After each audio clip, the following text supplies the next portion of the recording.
Hello friends, कैसे हैं आप सब। आशा करती हूँ आप सब अच्छे होंगे। मैं आपके सामने कक्षा 11वीं के बेसिक टर्म्स लेके आई हूँ फिर से। उसमें है main objectives of accounting. Objectives of accounting क्या कहता है, आज हम आपको समझाने की पूरी कोशिश करेंगे एग्जाम्पल के साथ हिंदी में। अगर आप मेरे चैनल के नए व्यूअर हैं तो जल्दी से जल्दी सब्सक्राइब करें मेरे चैनल को और बेल आइकन को दबाना बिल्कुल ना भूलें, ताकि मेरी हर नई वीडियो की अपलोडिंग की आपको नोटिफिकेशन मिलती रहे और मुझे एक हौसला मिलता रहे कि आप सब मेरी अकाउंटिंग चैनल को सुन रहे हैं, पढ़ रहे हैं अच्छे से। चलिए स्टार्ट करते हैं। What is objective of accounting. अभी तक हमने समझा है अकाउंटिंग किसे कहते हैं, आज इसके उद्देश्य को जानते हैं और हिंदी के में इसके एग्जाम्पल को समझते हैं। तो सबसे पहले बेसिक टर्म्स में अकाउंटिंग के ऑब्जेक्टिव को क्या देखते हैं। ऑब्जेक्टिव ऑफ अकाउंटिंग का काम है कि कीप सिस्टमेटिक रिकॉर्ड को सिस्टमेटिक तरीके से रखना। वो क्या कहलाता है, अकाउंटिंग का उद्देश्य। अगर हमारे रिकॉर्ड सिस्टमेटिक तरीके से नहीं रखे जाएंगे, उनकी जांच नहीं होगी प्रॉपरली, तो हम प्रॉफिट एंड लॉस उनका कैसे डिडक्ट कर पाएंगे।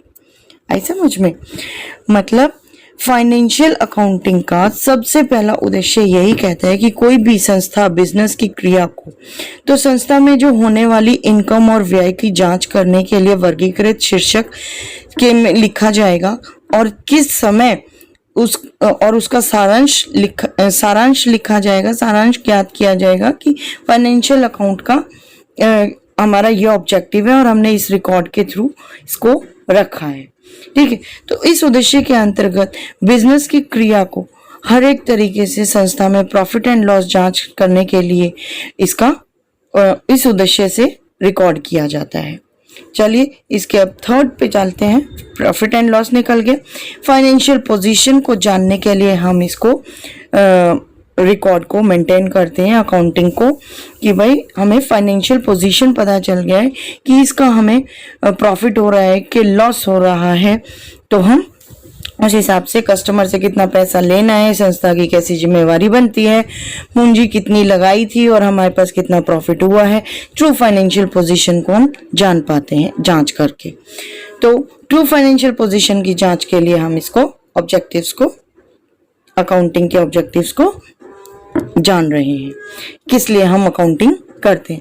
इसका फोर्थ आता है हमारा, इसका उद्देश्य आता है किस अंतर्गत में यदि कोई संस्था बिजनेस की क्रिया में की जाती है तो संस्था में होने वाले प्रतिदिन ट्रांजैक्शन को जानकारी संस्था के मालिक को देना और उसके अलावा इन सभी जानकारी को दूसरे एजेंसीज को या फिर उससे रिलेटेड जो भी हमारे लेनदार हैं, देनदार हैं, जो हमारे फाइनेंशियल ट्रांजैक्शन से हैं, उनको इंफॉर्मेशन कम्युनिकेट प्रॉपर करना। कम्युनिकेशन एक बहुत ही ज़रूरी है सबके बीच में आपस में होना, एक सक्सेसफुल टर्म्स को बनाने के लिए।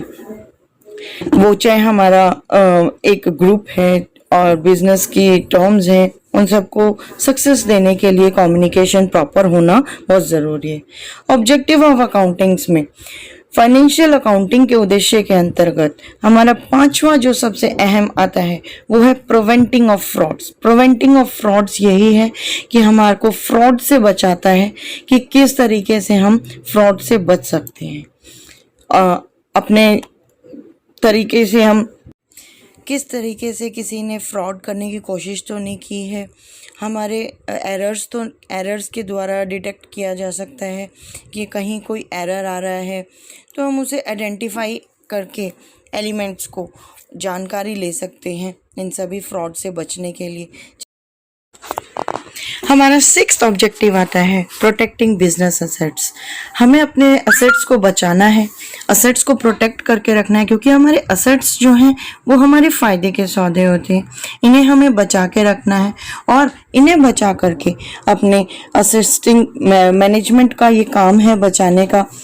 उसे किस तरीके से बचाना है, किस तरह से प्रॉफिट एंड लॉस को दिखाना है, ये एक बहुत ही अहम हमारा ऑब्जेक्टिव है। और प्रॉपरली कम्युनिकेट करना कि हमारा ये अभी इस साल प्रॉफिट हुआ है, लॉस हुआ है, इन फाइनेंशियल ट्रांजैक्शंस को रिकॉर्ड करके हम निकाल पाते हैं। ये बहुत ही अहम हमारा ऑब्जेक्टिव्स होते हैं। तो आशा करती हूँ आपको ये ऑब्जेक्टिव समझ में आ गए होंगे। देखिए, मान लीजिए अगर हम कोई बिजनेस चला रहे हैं और हम उसमें नहीं पता कर पाएंगे कि हमारा ट्रांजैक्शन हुई थी, क्या ट्रांजैक्शन नहीं हुई है, तो हम उनका प्रॉफिट एंड लॉस कैसे निकाल पाएंगे। यही हमारा एक उदाहरण है कि मान लीजिए हम एक पेन की दुकान कर रहे हैं, हमने खुद खरीदा 7 रुपए में एक पेन और हम उसे 7 में ही बेच रहे हैं, तो हमें कोई प्रॉफिट भी नहीं हुआ, कोई लॉस नहीं हुआ।